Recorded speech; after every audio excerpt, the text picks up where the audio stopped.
Gentlemen and ladies, good evening, and welcome to Procure en Parle. Since information is the first remedy, Procure offers monthly webinars on various subtopics and subjects to learn about the disease, which affects 12 men every day in Quebec. As information is the first remedy, it is with pleasure that we present the fifth webinar of this fall. Today, the webinar will focus on understanding your pathology report following a biopsy with Dr. Dominique Trudel, pathologist and regular researcher at the CHUM, as well as associate clinical professor at the Department of Pathology and Cellular Biology of the Faculty of Medicine at l'Université de Montréal. So thank you so much, Dr. Trudel, for accepting our invitation. We will have a presentation by our specialist, followed by a question period. Speaking of questions, thank you for those received in advance at info@procure.ca. Otherwise, you can submit them using the QA button at the bottom of your screen. Before we begin, we would like to thank all of our donors from the bottom of our hearts, but also the official presenter of this webinar, Industrial Alliance, and our partners, Stellis, Bayer, as well as both the Quebec and Canadian Urological Associations.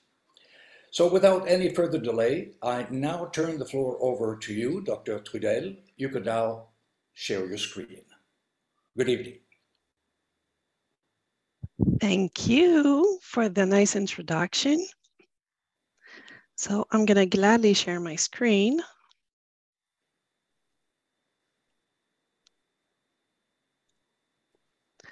It's a pleasure for me to be here tonight because as a pathologist, we're doing a job that is not often understood. And it's very important, I think, for all of you to understand what's happening in your body because you own it.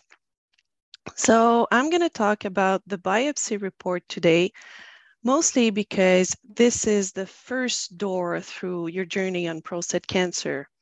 And I'm not gonna talk about the surgery reports, only the biopsy report, because this is the first step, and this relates to everyone: men who undergo active surveillance, men who undergo surgery, radiation therapy, watchful waiting, or any treatment option you could have. So before starting this webinar, I must declare that I have no conflict of interest, but also it's very important to know that this webinar will not replace a good discussion with your doctor. I cannot comment on a particular case because as physicians, we have to understand the full picture, and I don't have the full picture now today on this webinar. However, if this webinar happens to let you think of specific questions you can ask to your doctor, please free to make note of them and ask them to your doctor when you meet him or her and the next time. And of course, this webinar will cover what we usually see in clinics. There will always be exceptions. So it might happen that I'm not discussing your specific case, but of course, it's medicine. We cannot cover everything on a 50-minute webinar. So that was my disclosure that I had to do before starting. And then before we get into the pathology report, who is a pathologist?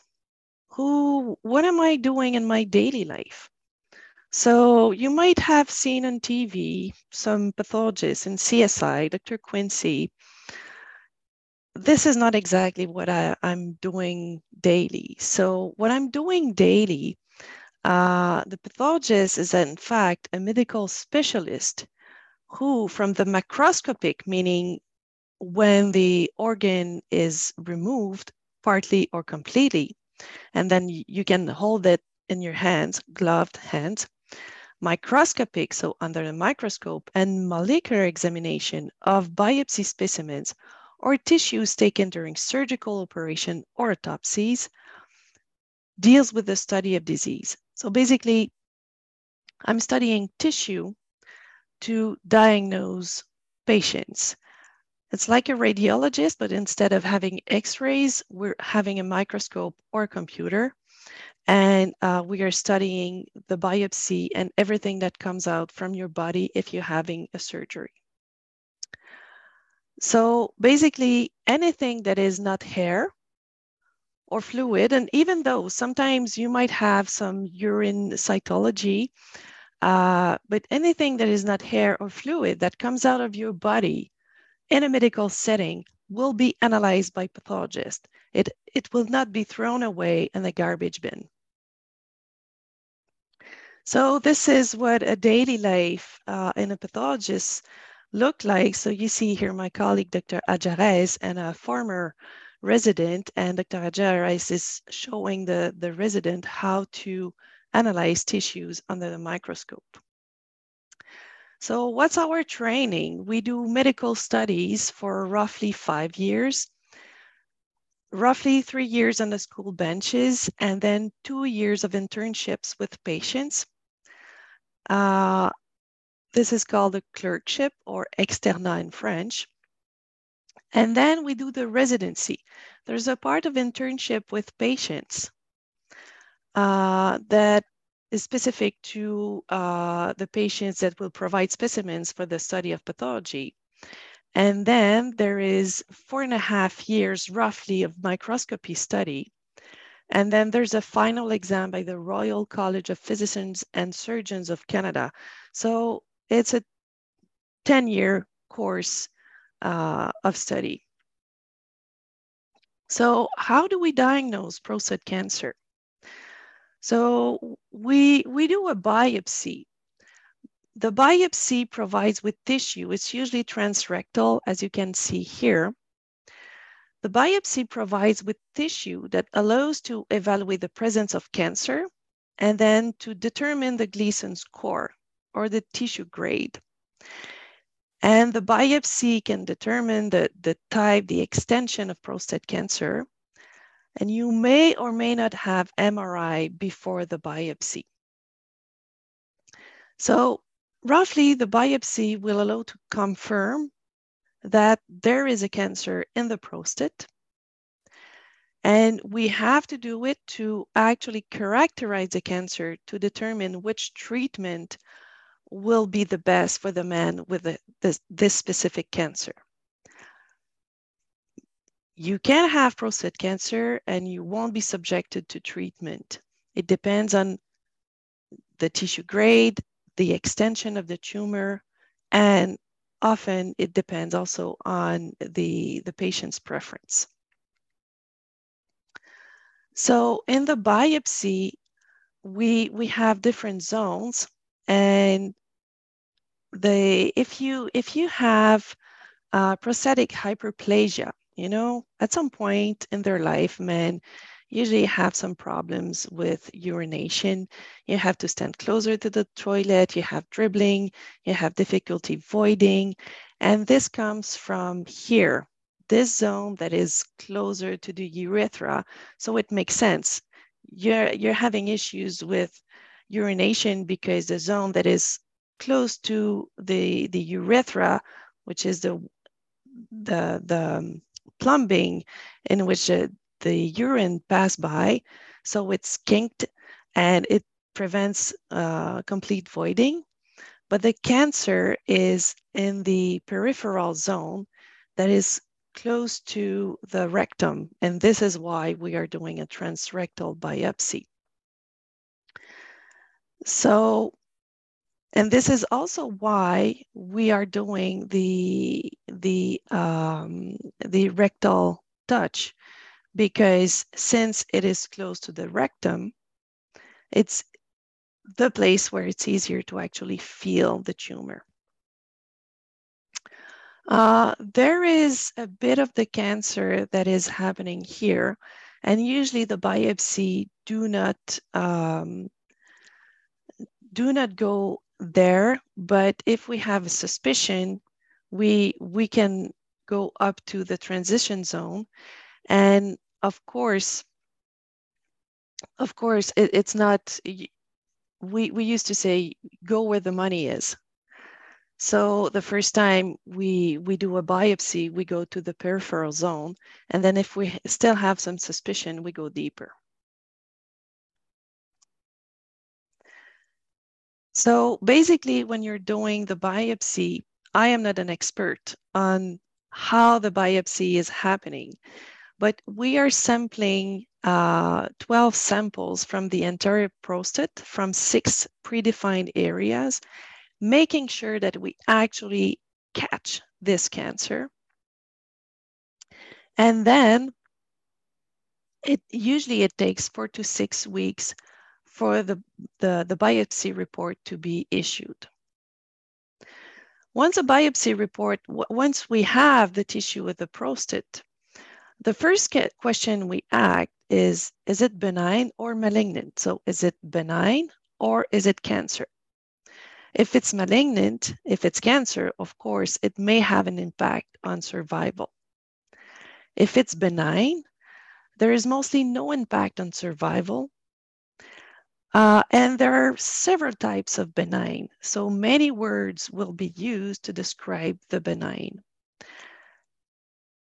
It can be a mass, it can be a tumor, but not all tumors are cancer.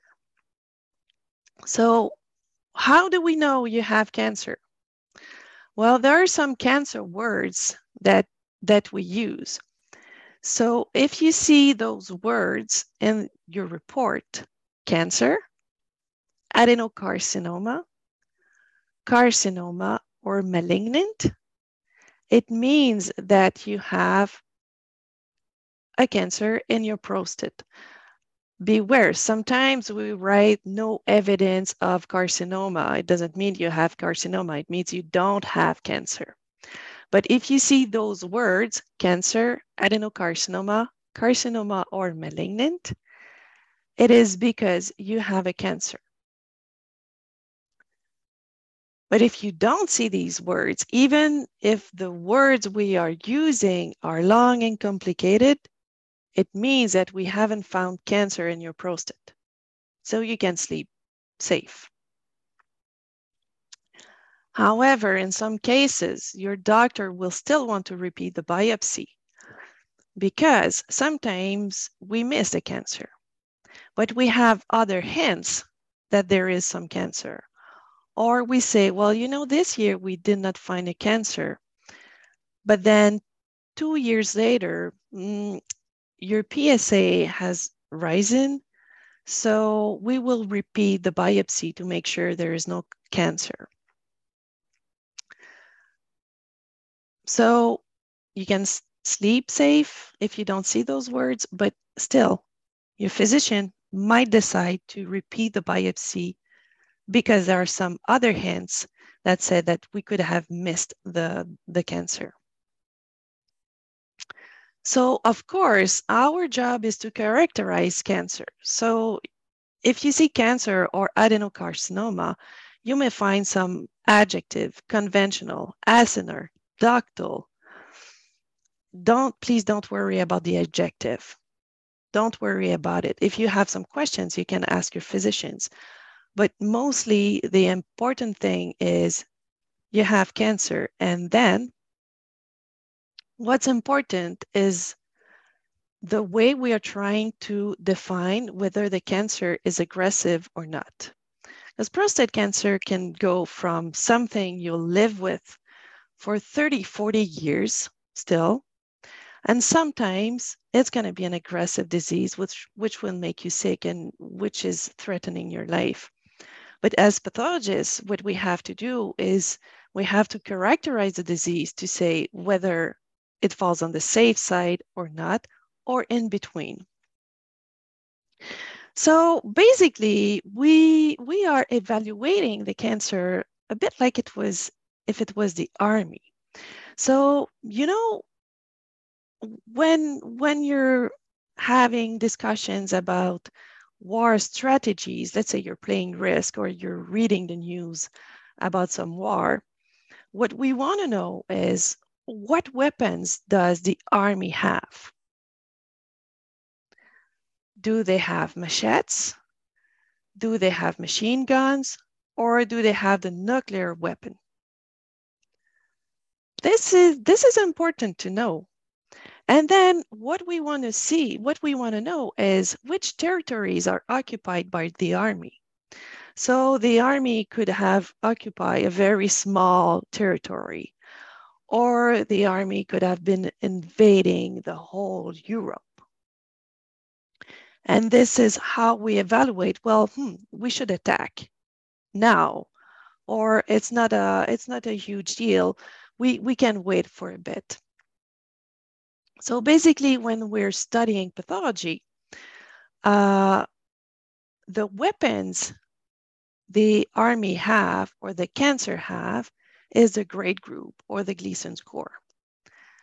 And then the territories are tumor volume and stage. So we'll get through these. So the grade group. So the grade group is how we define whether cancer has machetes, rifles, tanks, or nuclear weapon.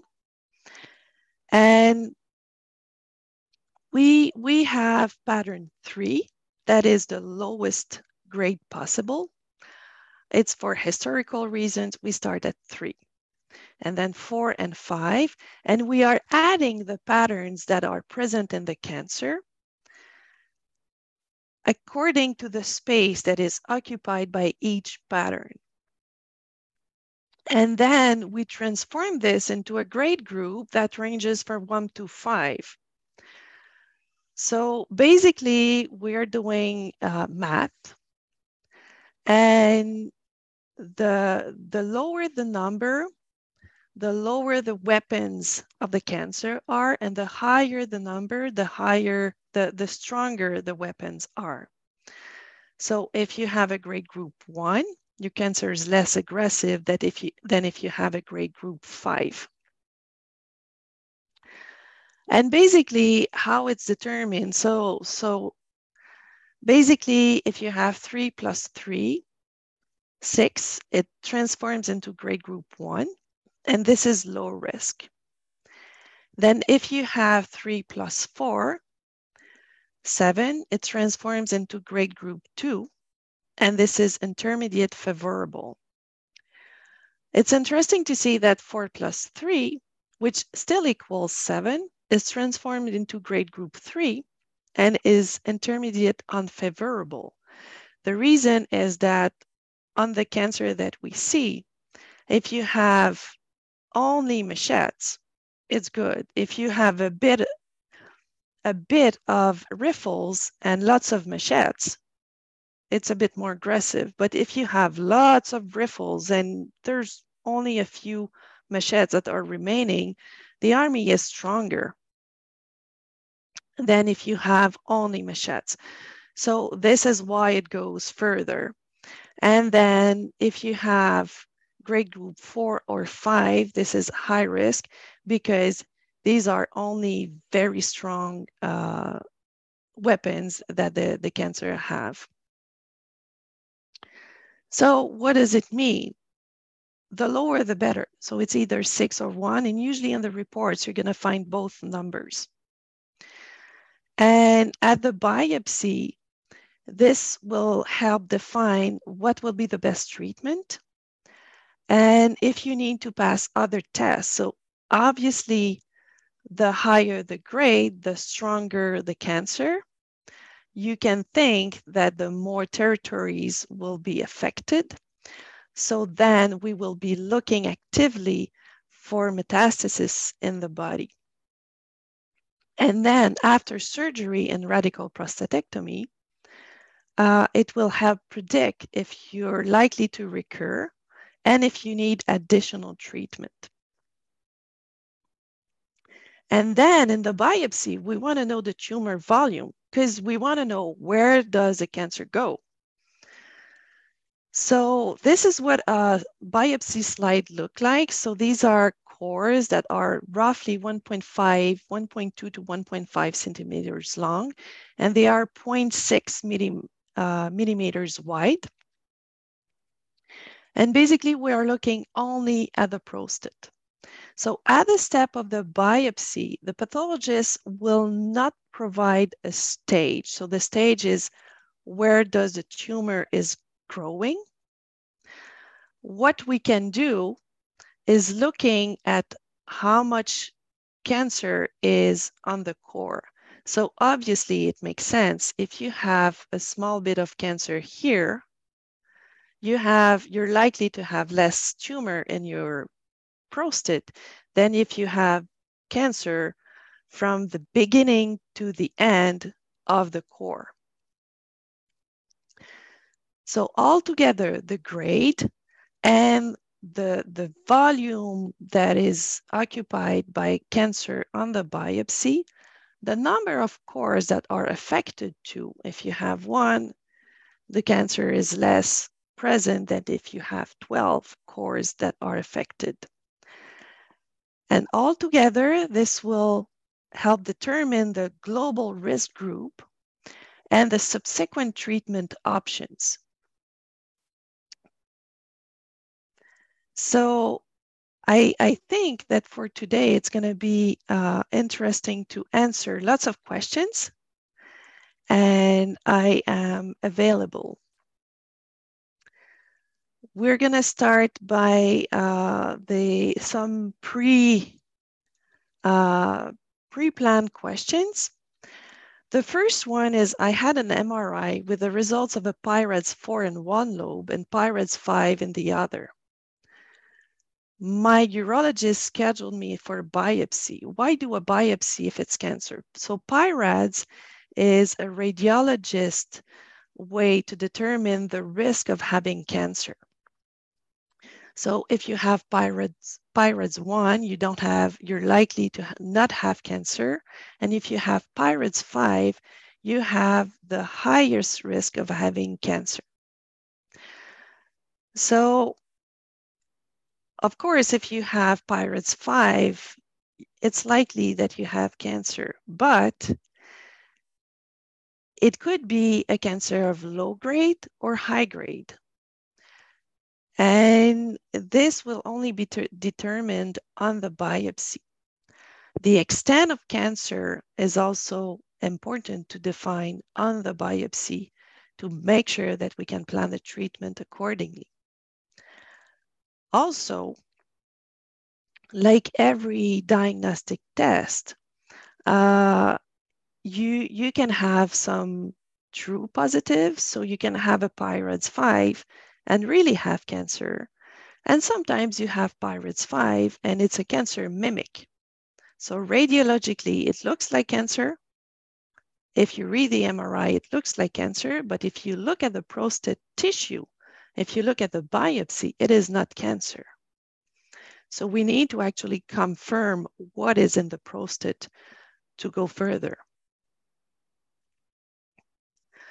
So another question that comes back often, I have read that the prostate biopsy in the presence of cancer can spread cancerous cell. Is it true? And the answer is simple, no.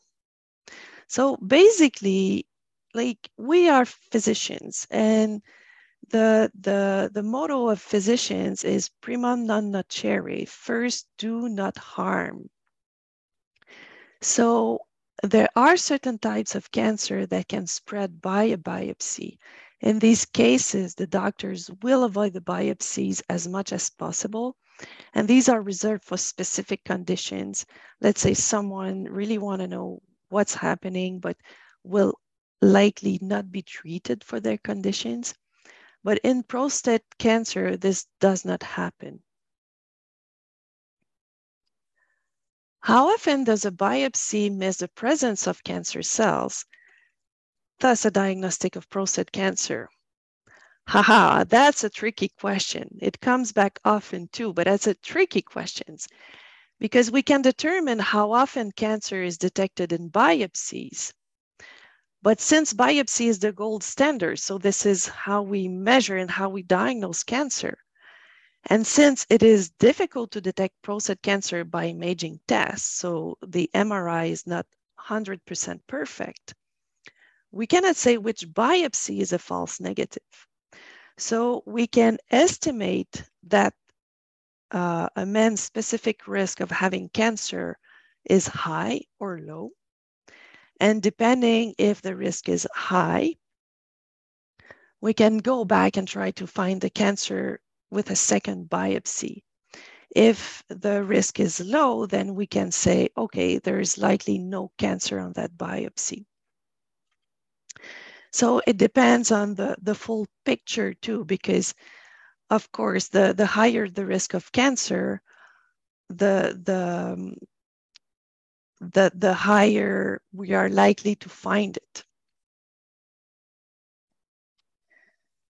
And then, how often does a biopsy miss the presence of cancer cells? That's a diagnostic of prostate cancer.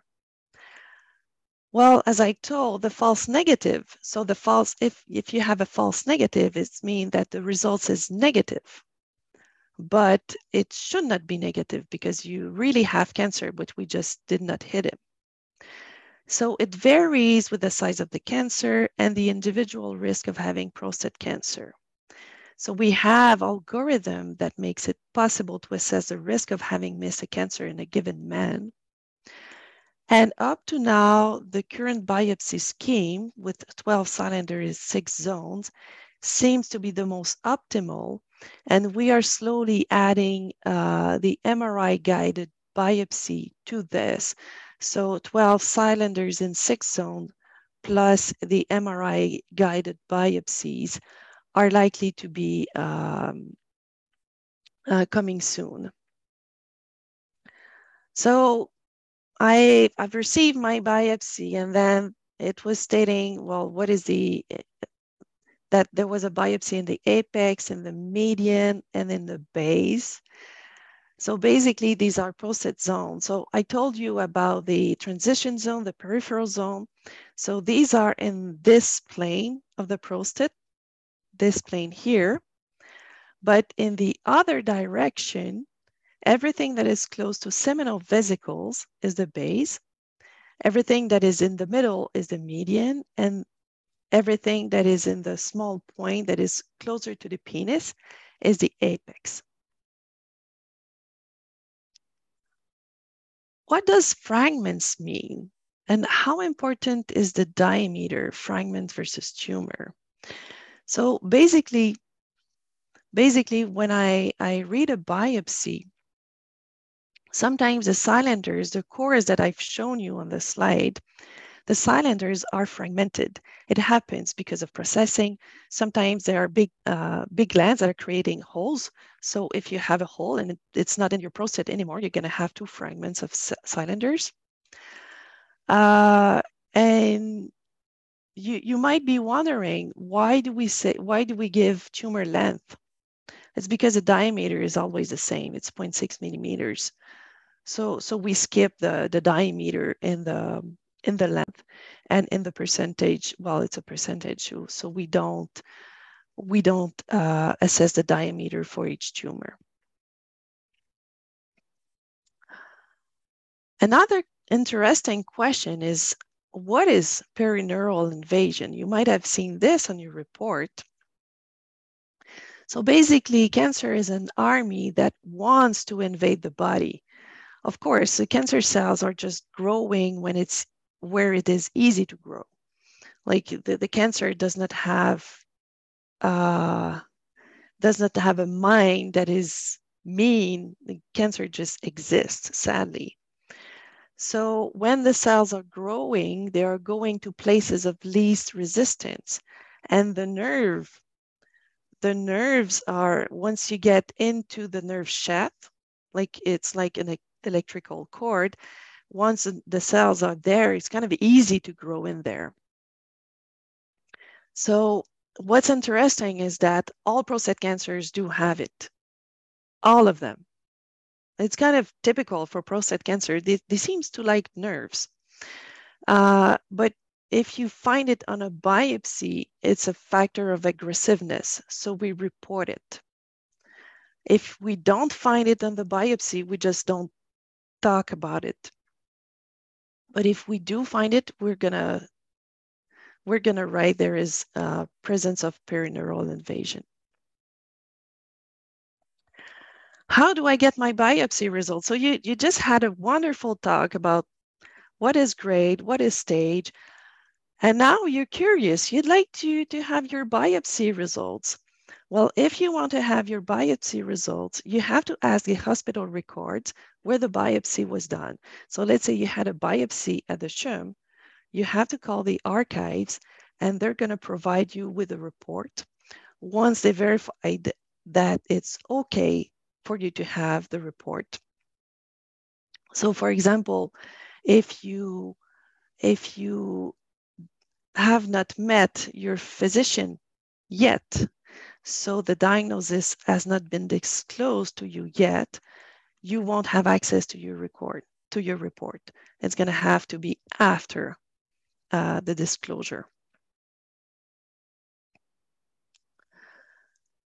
So let's say, is it possible to have a PIRAD 4 MRI result in one lobe, PIRAD 5 in the other, rectal touch that is positive, an APS at 28.8, and a Gleason score of 6, 3 plus 3, grade 1? Well, it is. So sometimes a biopsy needle just bypasses a cancer that is too hard to be hit by the needle. And no tool is perfect. Neither the MRI, nor the biopsy, nor the PSA, nor the digital rectal examination, they are all at risk of false negative and false positive or misinterpretation. So basically, the role of the urologist is to integrate all available data and to make an individual risk assessment. It is possible to have a Gleason score of 6 because the PSA can be high because you have prostate infarct. I've seen this. But I don't know if you remember at the beginning, I told you a pathologist was 10 years of study only in university. Well, the urologist studies are the same. So the urologist has 10 years of study that allows him or her to integrate all the data and to make an individual risk assessment saying, is this biopsy report the final biopsy that we're going to have? Or should we go to another biopsy? Is the PSA explained by something else? Is the MRI result explained by something else? And this is why we still need what I call the natural intelligence compared to artificial intelligence. So we still need natural intelligence to actually treat patients correctly. Oops, I'm sorry. So in conclusion, well, pathology is not that easy. It is complex. So the cancer words, if you want to look on your report, the cancer words are cancer, of course, adenocarcinoma, carcinoma, and malignant. If you see one of those words in your report, it's because you have cancer. Then we want to know if the cancer is aggressive or not. So the grade is the weapon. So weapon 6 or 1 is the lowest, and 10 or 5 is the highest, the strongest.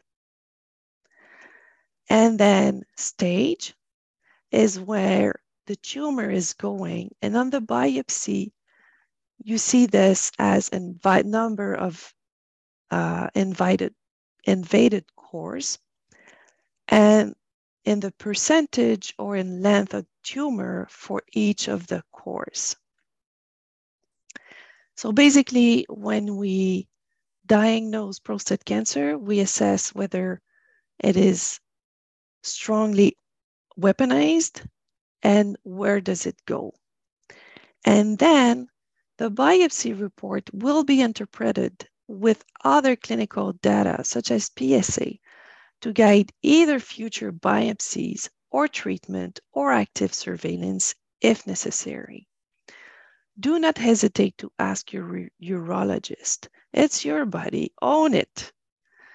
Ask your urologist. You're likely to see your urologist for a long time if you have prostate cancer. So, and have the discussion. So from now on, I'm going to take other questions. I think you're muted.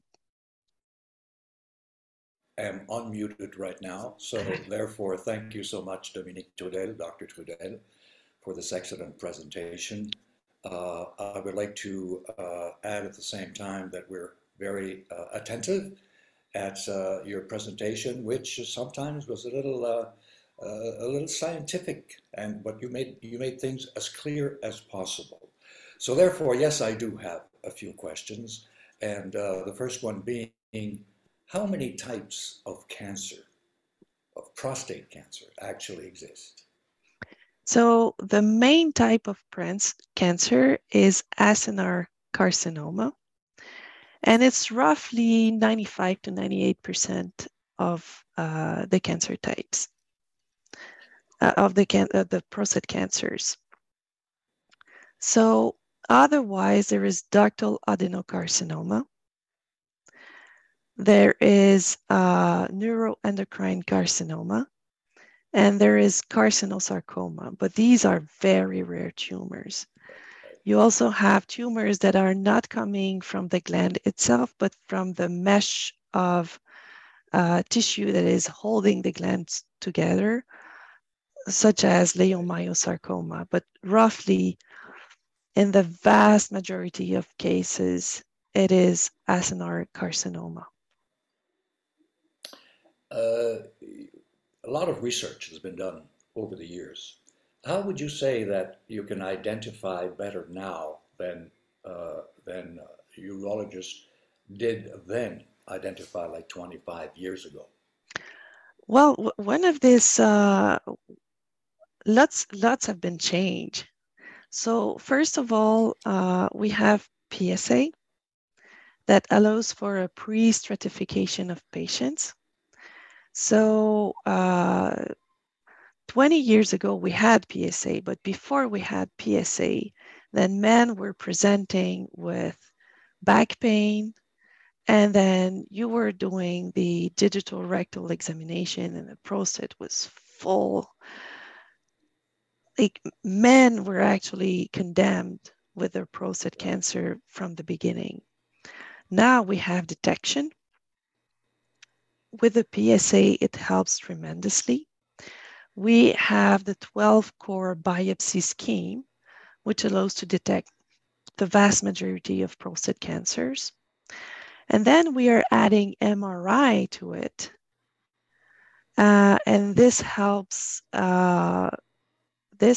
targeting specific areas in the prostate with the tissue. I'm also doing lots of research on Raman Spectroscopy, which is a way of studying how light interacts with tissue. And actually, when light hits the prostate or anything, very small part of the photons that are the light are not reflected the same as they were sent to the tissue. And this actually allows us to characterize tissue. And so this is the most up-to-date. This is the most up-to-date. This has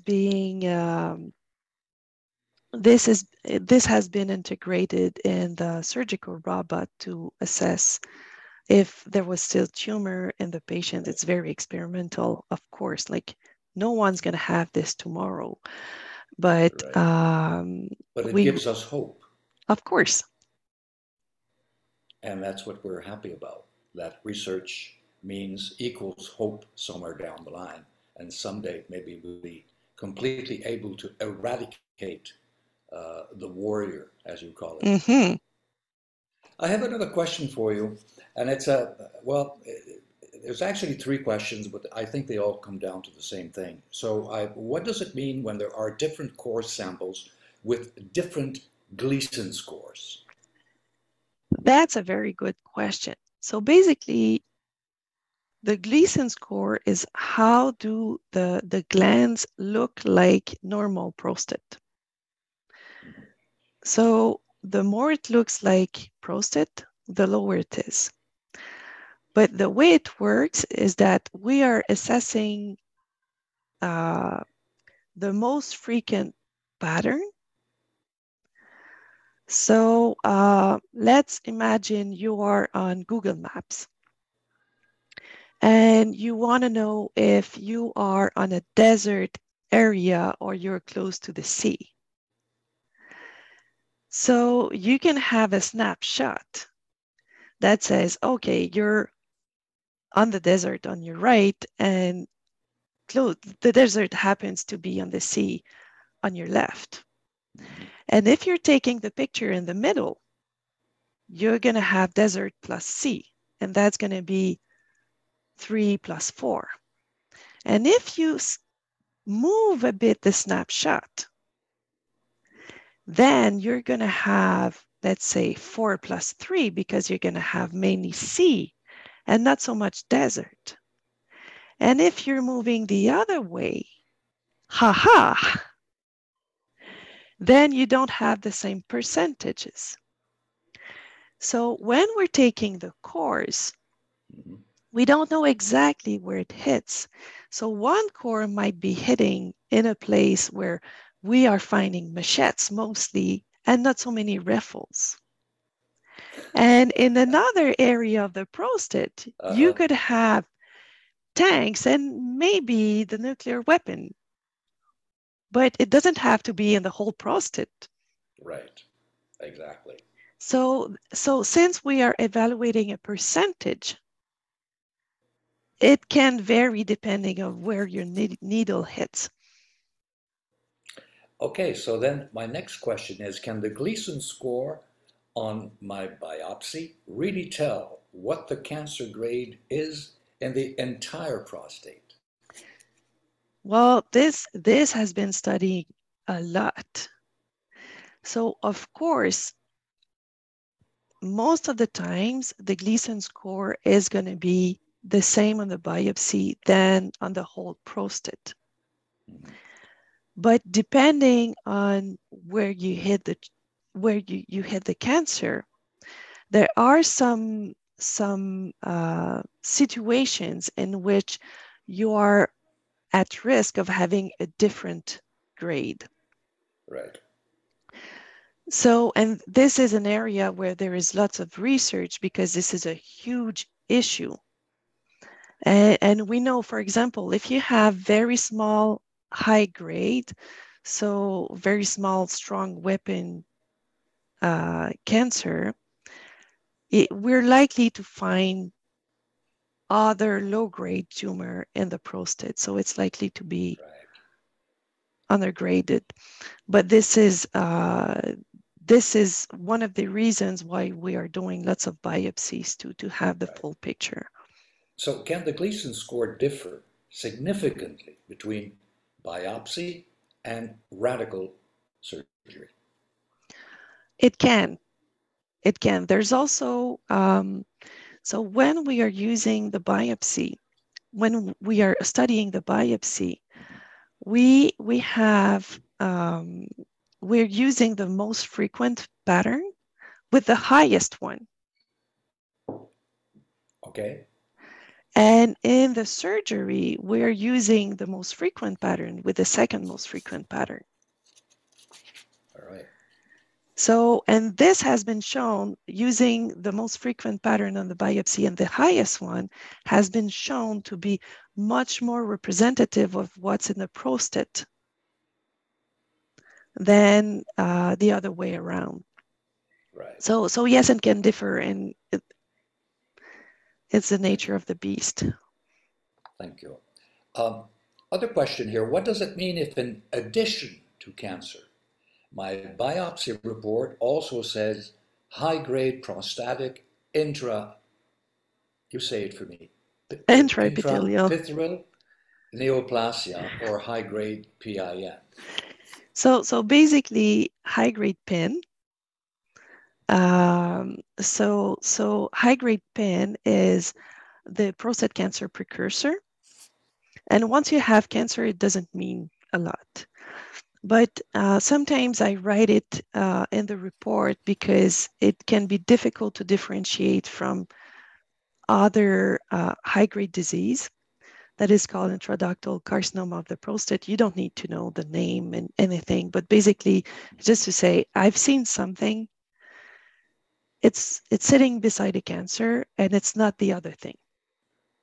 Right. If you only have high-grade PIN, so high-grade prostatic intraepithelial neoplasia, on your biopsy, if you have it on one core, it doesn't mean a lot. If you have it on two cores, you're likely to have another biopsy, another follow-up biopsy, because since it's a cancer precursor, we want to make sure that we did not miss something out. All right. This gentleman wants to know, or says that he had a targeted biopsy in one PRAD4 and one PRAD5 lesions at the same time as the blind biopsy. The targeted samples came back as negative, but cancer was present in my prostate. Is this normal, especially with a PRAD rating of 4 and 5? It can happen. It can happen because there are some benign mimickers of cancer that happen to be PIRAD 5. Right. So sometimes, because they look alike. Well, they look like cancer, but they're not, right? They look like cancer, but they're not. So, and that's why we do biopsies. You know, as a pathologist, I always say we want to see it. Right. And do you see this on a regular basis? Is this like a regular procedure? I mean, to find out that, oh, this was not cancer, it's a mimic of cancer. It's not often. It's not No? often. It happens, but it's not often. Percentage-wise, what would you say? Roughly 10 to 20% of the cases that are not. Okay. It depends Well, on. that's good. That's good, and it all depends on how is the MRI image coupled to the transrectal biopsy too. Right. Because depending on how you do it, it might have different answers. It depends on lots of factors too. Right. Okay. Can you see or tell when a cancerous sample is close glued to the prostate capsule? What is the prostate capsule? And the prostate capsule doesn't exist. Okay. Okay, so the prostate has some boundaries that are kind of loose.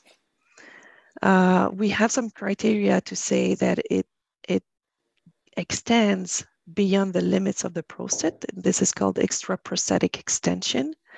And it's actually part of the stage that we do routinely on radical prostatectomy, so on surgery. Mm-hmm. Sometimes in the biopsy, because the cancer extends in the fat, when you hit the tumor on the biopsy, you actually get some fat. And sometimes we see that there are some tumors surrounding fat cells, and there is no fat in the prostate, at least not in this area. Mm-hmm. So when we see this, we know that it's highly suggestive of extraprostatic extension, which is part of the stage. So it says that the tumor is in fact outside the prostate. Is that good or bad? What do you think? I don't think it's good at all. I mean, cancer is never good. It's never a good thing. But I mean, it might be significant if you're going to not have to take out the prostate. If in the Exactly. prostate you don't find cancer and you can clean it up, scrape away and throw it in the garbage can. Exactly. So basically, but once you have this, because it happens all the time that we see this on surgeries. So if you have this on the biopsy, of course, like if you were able to hit it on the biopsy, it's likely to be extensive, more than if you see it on a radical prostatectomy. But then what's going to happen is that we're going to see the big picture, what's happening overall in the patient. What's the PSA? What are the other exams saying before we can actually determine what's going to be the treatment for that specific man? You might have answered my next question, and you might have to repeat the answer too. So here goes. Are you able to see, tell, or suspect if cancer has spread outside the prostate following a biopsy? Yes. So most of the time we cannot say it, but sometimes we see that the tumor is going in the fat, but this doesn't happen quite frequently. So, and I will have to say that I will be available for one last question. Okay. And so then I therefore, have to end the webinar. Right, but quickly and personally, I had a recurrence 2 years after I had radical surgery, which is prostatectomy. Does that happen often? Well, it depends. It depends on tumor grade and stage. Right. So, and it Somebody also, else will have to answer the question. well, of course, the lower your stage and the lower your grade, the less risk you have of recurrence. And in fact, there's been a shift on what type of tumors are actually operated nowadays, because we are operating much more aggressive tumors than we were. Right. Which is So great, by the way. it is Which great. means that research is paying off, which is It's great great news. because you want to have the cancer removed if it gives you more advantages than disadvantages. Yeah, exactly. You don't want to undergo a surgery and have erectile dysfunction, incontinency for fun. Yeah, no, nobody That's wants not that. fun. Nobody wants that. Nobody. Nobody wants My that. partner, whoever, nobody wants that. Dr. Trudel, it's been very, you're a great communicator, and thank you for being so clear, open, and transparent with the whole presentation. Thanks a lot. We're coming to an end of this seminar, so once again, many thanks. And our next webinar will take place on October 25th at 7 p.m., 19 o'clock, as they say in the Army. Dr. Trudel likes the imagery. During which we will discuss hormone therapy and management of side effects with Dr. Carole Lambert, radio-oncologist at the CHUM. So join us. Until then, call us or visit procure.ca to stay up to date. I'm Winston McQuaid for Procure en Parle. Thank you again, Dr. Trudel, and good evening. Bonsoir, Madame Trudel. Vous avez aimé les services de Procure? Alors n'hésitez pas à contribuer à procure.ca. Merci pour votre générosité.